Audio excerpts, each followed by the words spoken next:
What's up, wonderful teachers? My name is David Curran, and I teach history, English, and design at an epic middle school in California.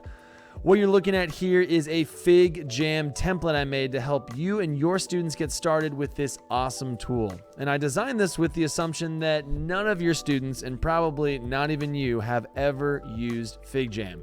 So this would be a great place to introduce the tool and maybe even play around with it yourself.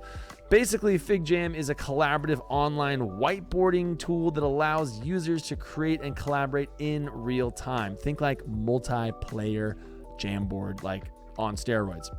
So FigJam can be used in an educational setting in many, many ways.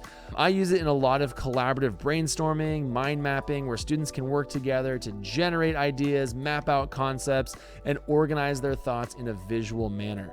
Also, this is a phenomenal space for group projects, getting ideas out there all at once. And there's so many opportunities for interactive learning activities that extend and can be folded into any subject area or even educational space like staff meetings. So yeah, I made this template. I'm gonna walk you through it, and I'm actually gonna show you some recordings that I have of my actual students going through these activities in one of the first weeks that they've used FigJam at the start of the semester. So we're gonna dive in. The next thing you'll see is my students getting busy with it. So I know you're absolutely crushed that my little cute video in the bottom left-hand corner is gone. I'm sorry, we were having technical difficulties. But speaking of crushing, my students are absolutely slamming this first section. This is where they're adding their name to a space and drawing out an embarrassing moment. What better way for students to connect over things that were absolutely cringeworthy?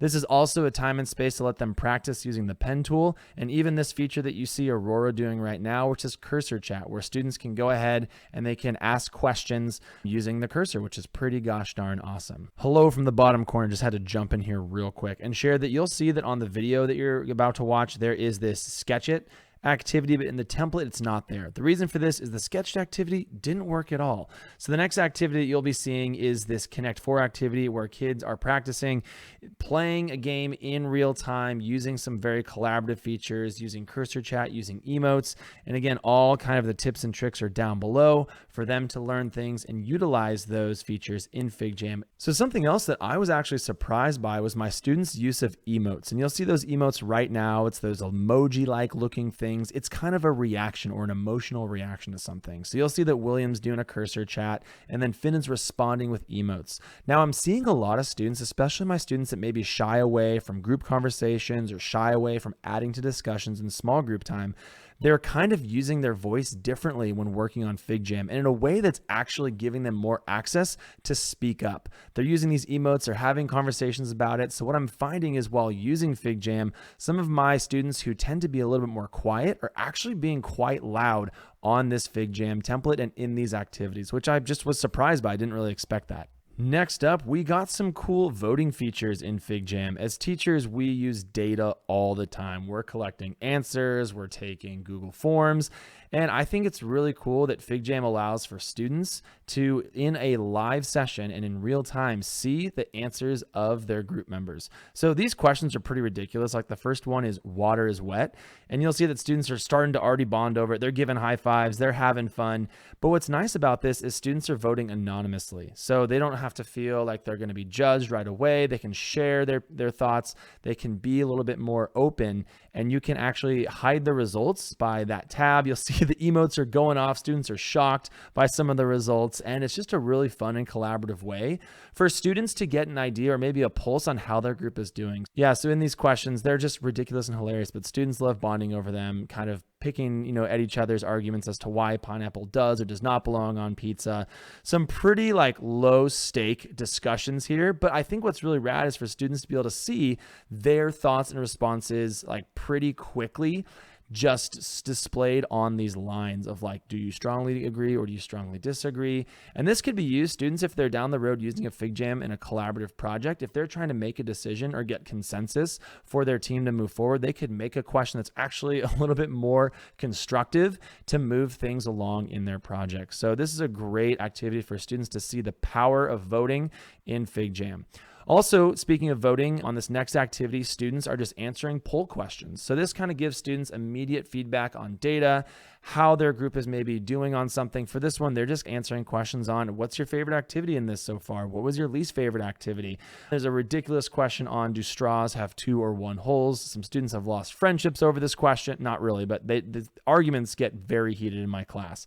So this is, again, great for students to see data collected in a live and very organized manner. So if they're trying to make decisions in the future in their groups, this would be a great way. And on the bottom section of this, I've given students a chance to actually make their own prompts and ask their own questions.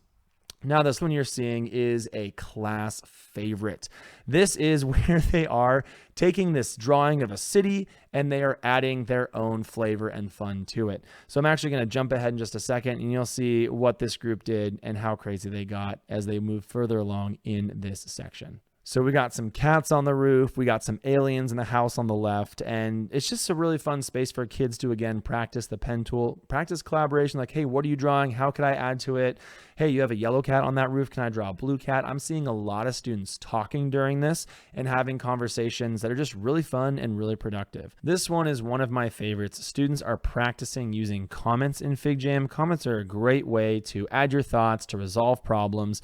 But in this scenario, where it's the dream together, which on your template is section number 6, students are adding where they were born. They're also adding a place they would love to travel to. Like I learned, one of my students was born in London. Another one of my students would love to go to Indonesia. One of my students really wants to visit the middle of the ocean near Antarctica. So a really great way to get to know each other through the use of adding your thoughts in comments. And comments are greatly and grandly used in FigJam when you're doing group projects or just a ton of work in classroom settings. So this is a fun and I feel like really interactive way just to use comments to have conversations started and to get to know one another a little bit better. Hello from down here again. So to get this file, you're going to head on over to figma.com/community, go to the search bar in the upper left, and you're going to search EDU Tools Warmup. Find this right here, and you're going to get yourself a copy. You're then going to share this with your students, and I would say you could use this with a plethora and variety of grade levels, anywhere from elementary, middle school to high school. This would be a great way to introduce FigJam to your students, and I really hope this can add value to your classrooms. Have a great rest of your day. Cheers.